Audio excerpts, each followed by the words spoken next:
Welcome to the Two Marketing Moms podcast. We are two women with more than 50 years of marketing and advertising experience between us, and we want to talk about the struggles, the fails, and the wins that we experienced while building our careers, being a boss, juggling work and a home life, and arguably the hardest and yet most fulfilling job, being a mom. This podcast was created for marketing and advertising professionals, especially the up-and-coming marketing stars of the future. We hope these tips, tricks, and advice will help you navigate work and life and get ahead. In this episode, we answer career advice questions from young marketing and advertising professionals. From how to ask for a promotion, to how long you should stay in a job, to the most important non-marketing skills we look for when hiring, to the advice we would give to our younger selves. This episode features 10 gems to guide young professionals.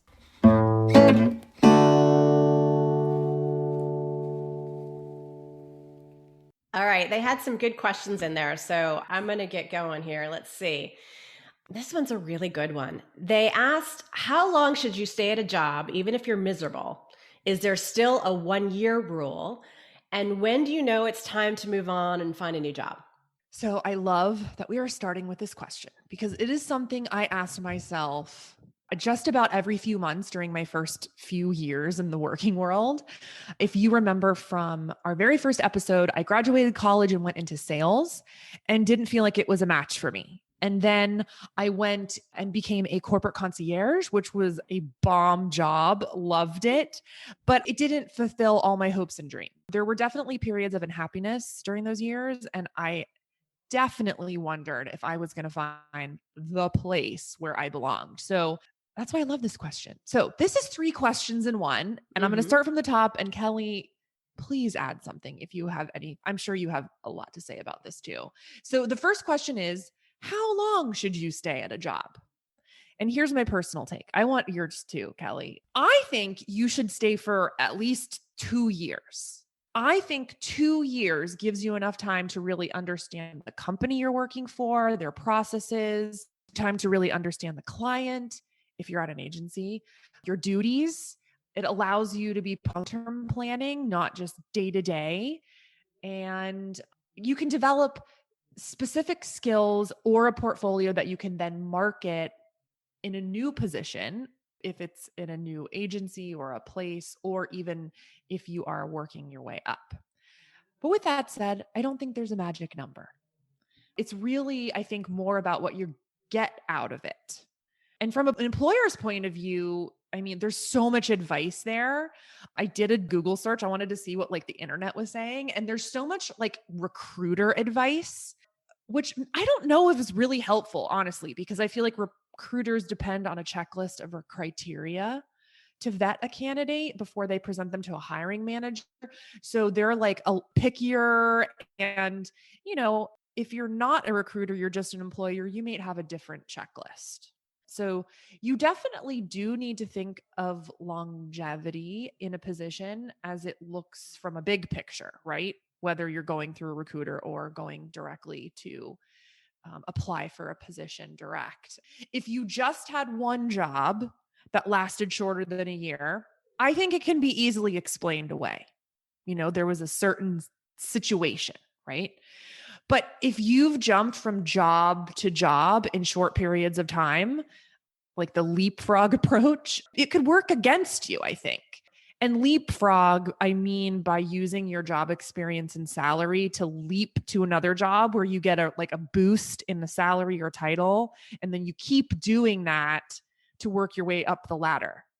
But you're not really working up the ladder. You're just leapfrogging to jump past tiers, Anyways, we can talk about my opinions about that strategy in another podcast. So I don't know, before I continue, Kelly, what do you think is your magic number?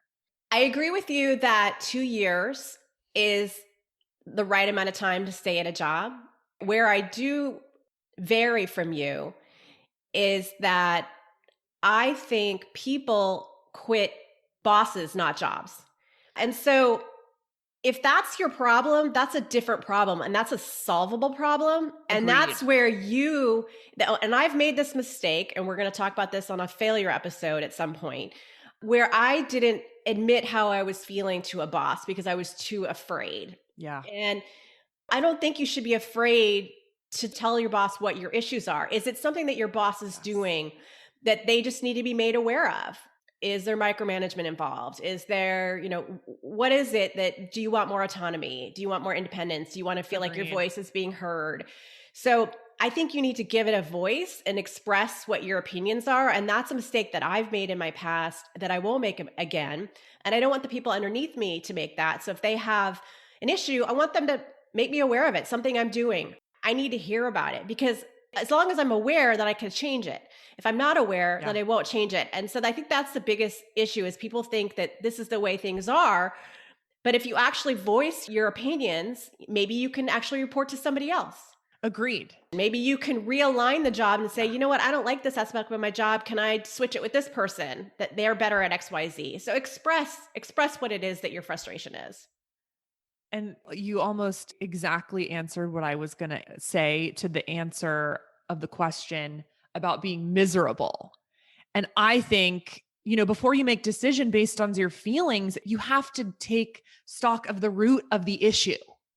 And Yeah. I think the process of that will help you grow in your approach to tough situations, which you'll surely encounter throughout your career.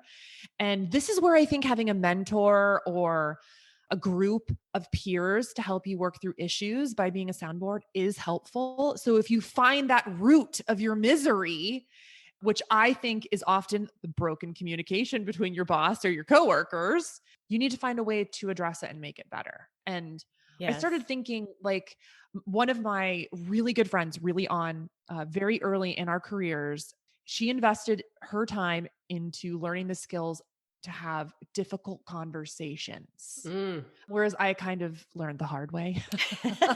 She actually like spent time like reading books and stuff. So I'd highly recommend looking for something that piques your interest in terms of like just go onto Amazon, look for difficult conversations in business. There's a bunch of books.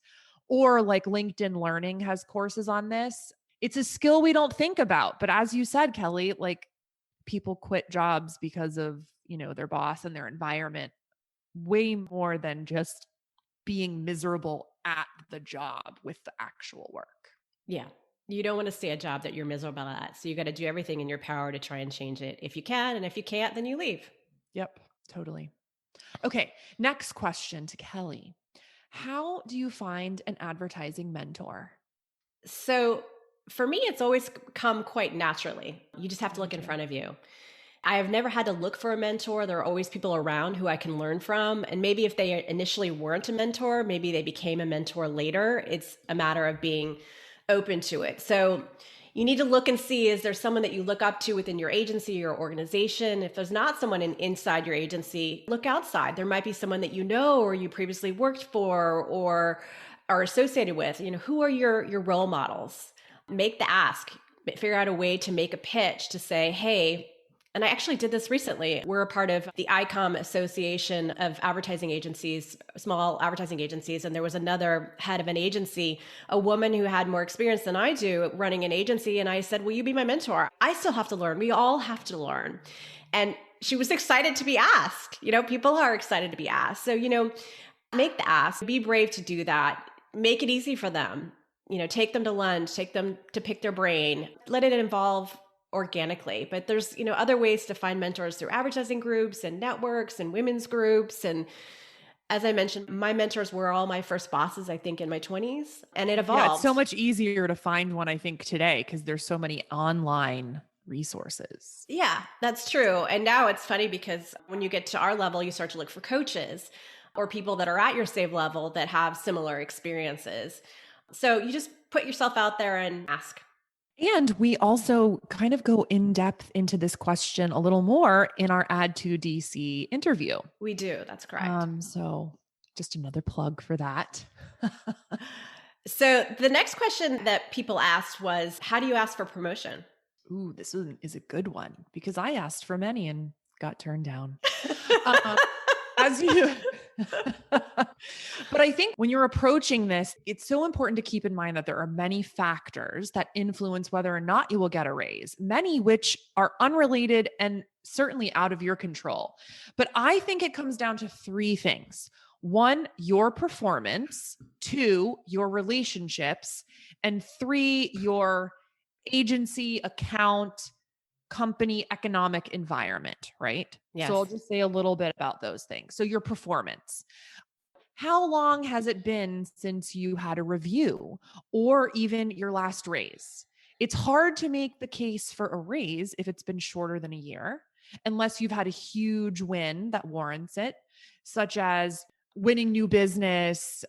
That's like the hugest one. But like also smaller wins could be like, how have you brought in a new project, create revenue, gotten major recognition from a client, etc. Without those, I think it's hard to make a case, and I'll talk about that in a second.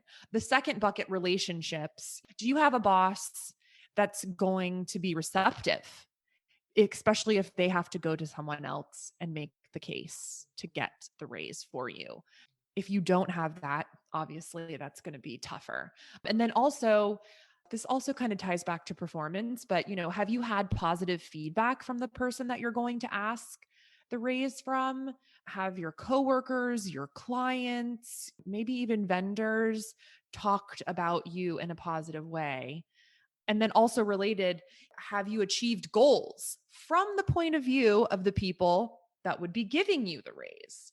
How did they feel? How are you positioned, so to speak? And then that third bucket is environment. So I think you have to be really strategic when you're asking the actual timing of the ask. So Yeah. like it's not a good time when things are harried. It's not a good time when your boss is like knee deep in work and working on a pitch, right? To go ask this. 2020 was not a good year to ask for a raise too.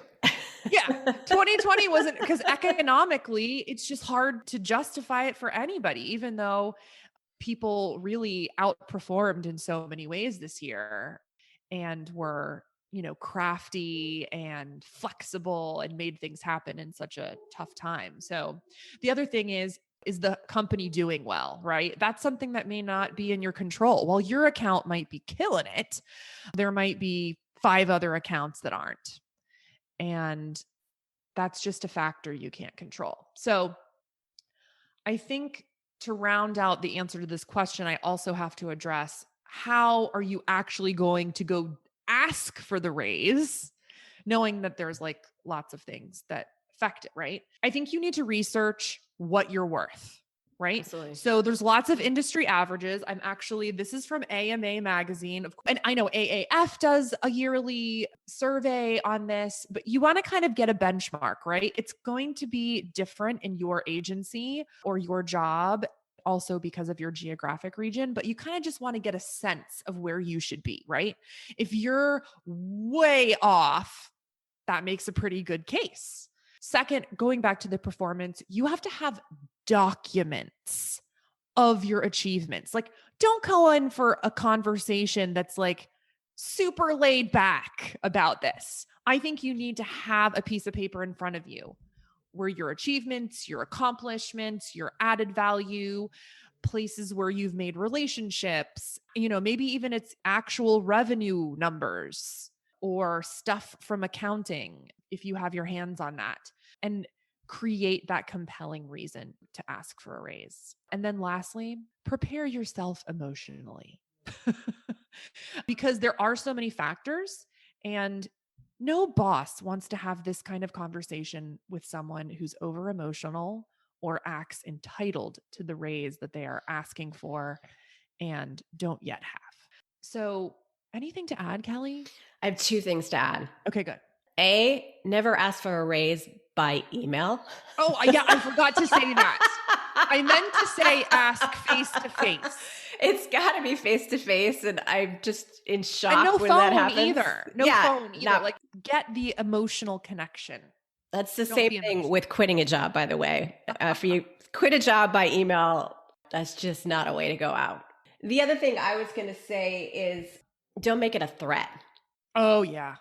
And That's a good point. I've had people make threats before, like, if you don't give me this, I'm going to leave or whatever, because then how can you not think they're going to do it again? And it's going to be constantly upping the ante. Well, this year I gave you that much, and then next year you're going to threaten me again, and every year it becomes a threat. And then you've lost all the trust that was built there. So Yes. those are my only two other That's a things to add. slippery slope for sure. Yeah. And also, I wanted to add if it doesn't turn out the way you want it to, meaning you didn't get the raise, but you have a boss who's really appreciative and gives you lots of praise and finds a lot of value in what you bring to the table, you know, I think you can do two things. You can ask to book time to create a plan for what will get you to your goal, which would necessitate a raise, right? And make sure you frame that plan in terms of skills that you're going to get and then the benefits to your team and not just money. And I think you need to be direct. What do I need to do to get to that raise, to get to that A next level? development plan. Your boss really should be providing you with a development plan. And if they haven't been providing you with one, then ask. Exactly. And then think of alternatives. If you don't get that money, maybe you could get a better title, or you could get a couple of extra vacation days, An or extra work you from could home get, day if things go back to normal. yeah, or maybe it's even a special project with another team or leeway to go. I was recently reading something about how boss gave a feedback to someone that they needed to find time in their schedule to carve out creative thinking time where they are not at their computer, where they are not focused on a checklist of things to do, and they tell everyone they're having that time. Maybe that's time that would be great for you to ask for. Love it. Anyways. Love it. Okay. Honestly, this is my actual favorite question of this whole episode. So I'm super intrigued by your answer. What's the most important non marketing skill you look for when you're hiring, Kelly? So, of course, I'm going to give a story for this, but I'll give the answer first. Okay, good. I like stories. I call it reliable with a kick. Okay. You and I both ran track, right? Yeah. And you ran the hurdles. I You must did. be taller than me, right? How tall are you? I'm almost 5'8". Oh, you are taller than me because I was never tall enough to do the hurdles. So, one of the races that I ran, my favorite races that I ran was the mile relay. And Oh, I thought you were going to say the 4x4. Anyways. well, that it's the same thing, 4x4, yeah. Oh, oh my gosh. Okay, go ahead. Sorry. Yeah, it's the 4x4. That is my absolute favorite race. And for a variety of reasons, and I'll tell you the story. So when I was in high school, I wasn't really good enough to run the 440 by itself, or I was really intimidated, but I wasn't as intimidated to run it at the 4x4, where I'm part of the team. And so I could run a strong 64 on a good day back in high school. And that was a long time ago. And so the meet before districts, it's the qualifying meet before districts. What happened was the day of the meet, the coach said, we had the 4 women that were going to be on our team. And one of the women kept coming up for practice late. And so the coach pulled her the morning of the meet. Yowzer. And put her in her place, my best friend. I adore my best friend, but she's a 67, 68 at best, right? So you're like, oh man, she's going to slow us down. So I'm always the kicker. I'm always the last person. At least I was at the time. And I loved being the kicker. That was my thing. And we get the race. And there's a lot of things that you're thinking about with the mile relay. You have to make sure that you stay in your lane. You have to figure out, are you going to be on the inside lane? Are you going to be on the outside lane? And you have to make up all that time. You have to think about the transition between handing the baton from someone handing it to you. Are you going to smoothly grab it? Are you going to drop it, which you never want to do? And are you going to be able to get going as soon as you get it? And then how do you pace yourself when you get the baton? So in this particular race, I was happy to have my best friend in the race, but I was really angry that the woman who was really good was pulled out of the race. And she was the one that was supposed to give me the baton before the 440. And so when I got the baton, we were dead last. And not by a minor amount. And I was so angry that I dug in and I just ran my heart out. And I went around the first corner, angry, and I knock off one person. Second corner, knock off the third person. The back 100, I'm getting off the fourth person.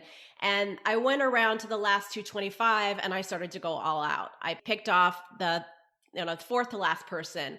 And I'm getting into the last 100 yards and I win. From dead last to winning. And it was all pure adrenaline. The best race I ever ran. We made it to districts, which we hadn't even thought we were going to be able to do. But it's an important lesson you can look at it from my perspective, you can look at it from the other team members' perspectives, and you can look at it from the coach's perspective. And now looking back on it, however many years later, I'm looking at back on it from a coach's perspective. The coach had to teach a lesson to the runner who wasn't coming on Yeah. time. So reliability was really, really important to him. So it was more important for him to put in the dependable, reliable runner than it was to win the race. Okay. Yeah. But he also somehow had something in the back of his mind realizing Kelly's got the kick. And so she might make up for it.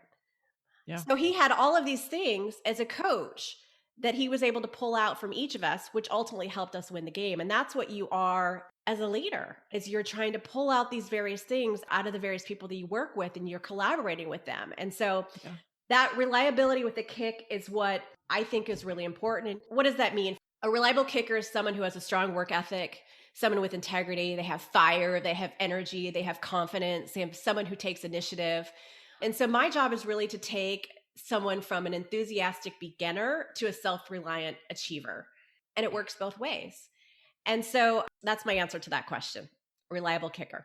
And I think there are so many ways that candidates can develop that skill and show that skill, whether it's in their resume or their portfolio, you name it, you can show that reliability with a kick for sure. Anything to add? No, I love that. I love that. I mean, we could get super granular and talk about like very specific things like, oh, you should be a volunteer. But I think your answer was so much better because that's the type of quality that you're looking for. And now it's up to you as the person who's applying for a job and trying to get to know the interviewer or whoever to show that in your own unique way. The other rule I have is no a-holes. I will not hire an a-hole. No way. All right. So the next question is, how often do people switch disciplines in advertising, and do agencies support that? Okay. So I don't think this happens often, but as you said in another episode, Kelly, your career is not a ladder, it's a jungle gym.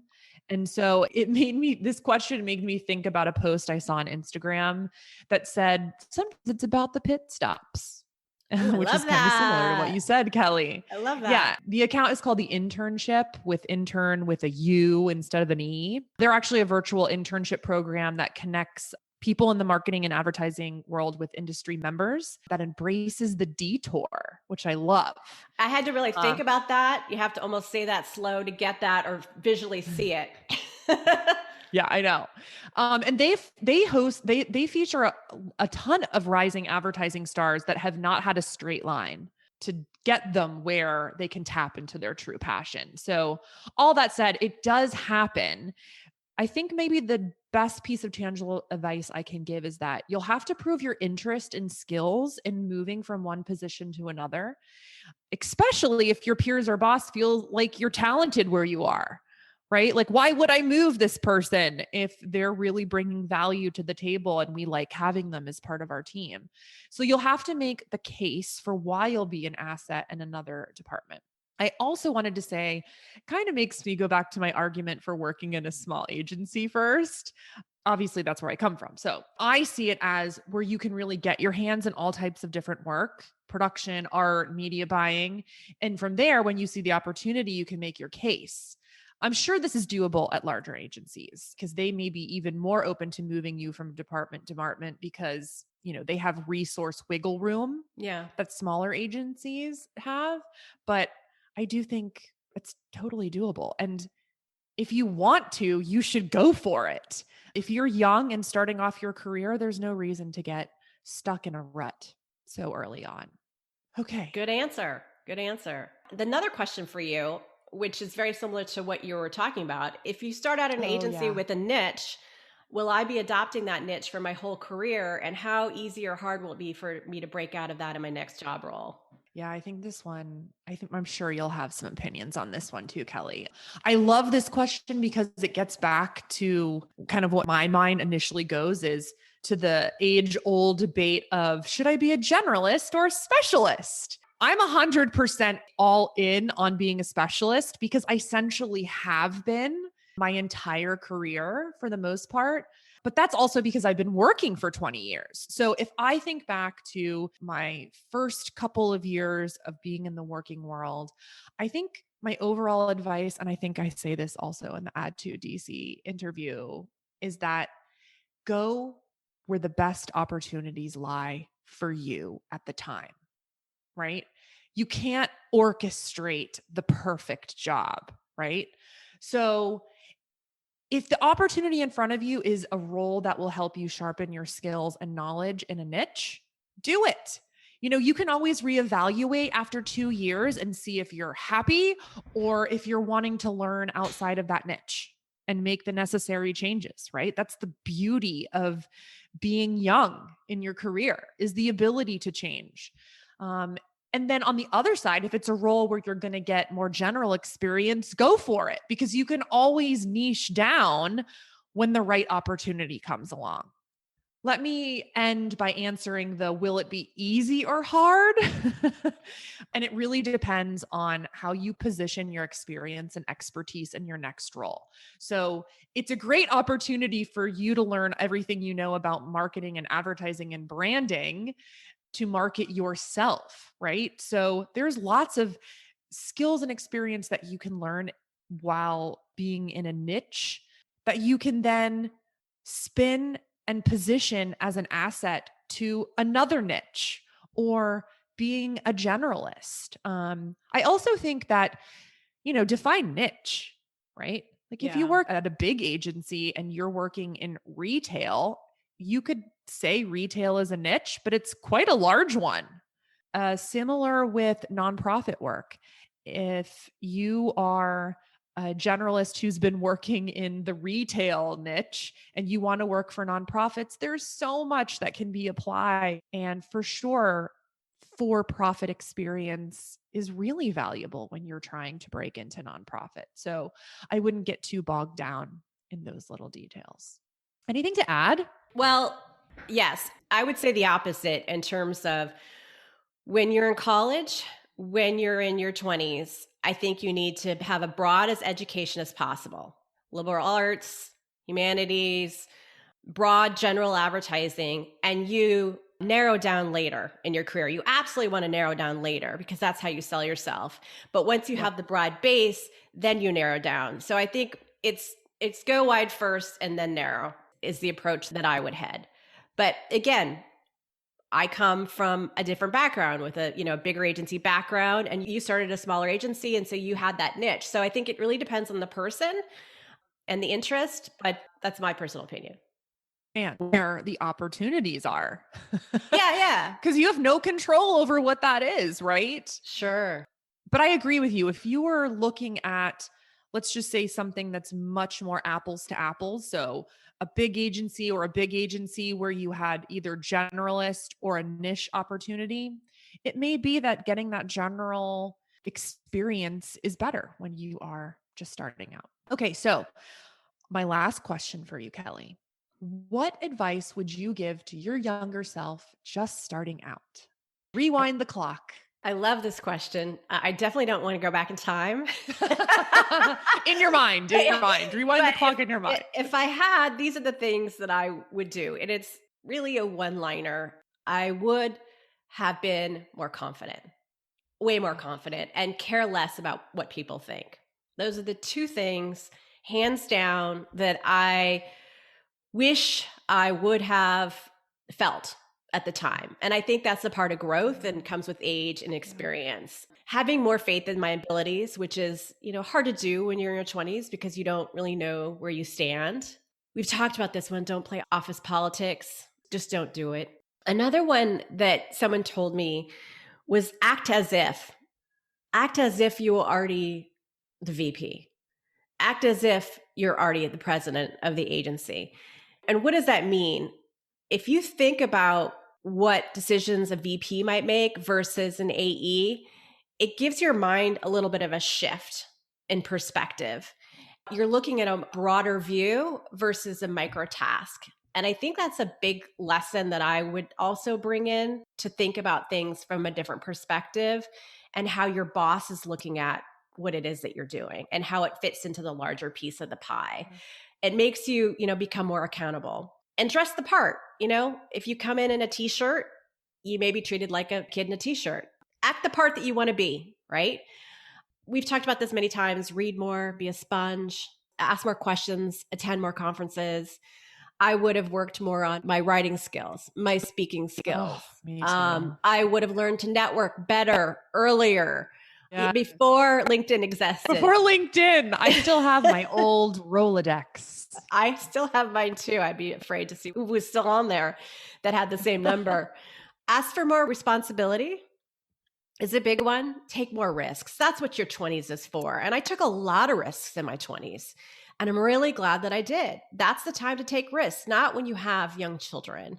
When you're not attached, when you're not rooted in one singular place, that's the time to experiment. Don't hold back your opinion. We talked a little bit about this earlier. Yeah. Well, in another episode too. Be political about it, but give your opinion. Ask for what you deserve. And brush up on your technical expertise. For AEs, that's Excel and PowerPoint, and even those that are outside your day-to-day, like look how valuable someone who knows Canva is right now, right? Or InDesign or Illustrator or Photoshop.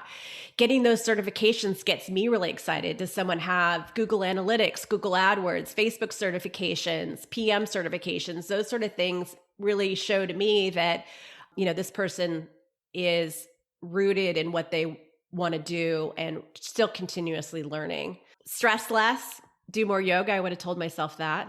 I did a lot of yoga, but I would have done more. Laugh more, have more fun. Realize that those friends that you have now may just be your best buds when you're 50. And I think my last bit of advice was I would have taken all my money out of the stock market before 2008. So I didn't lose so much, and invest in Apple stock. And then I wouldn't have planned any trips for 2020.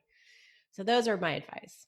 My husband always says invest in Apple stock too. Yes. Well, I love all of those. I love to end with the confidence thing. I too definitely think that would have been something that would have really served me well starting out.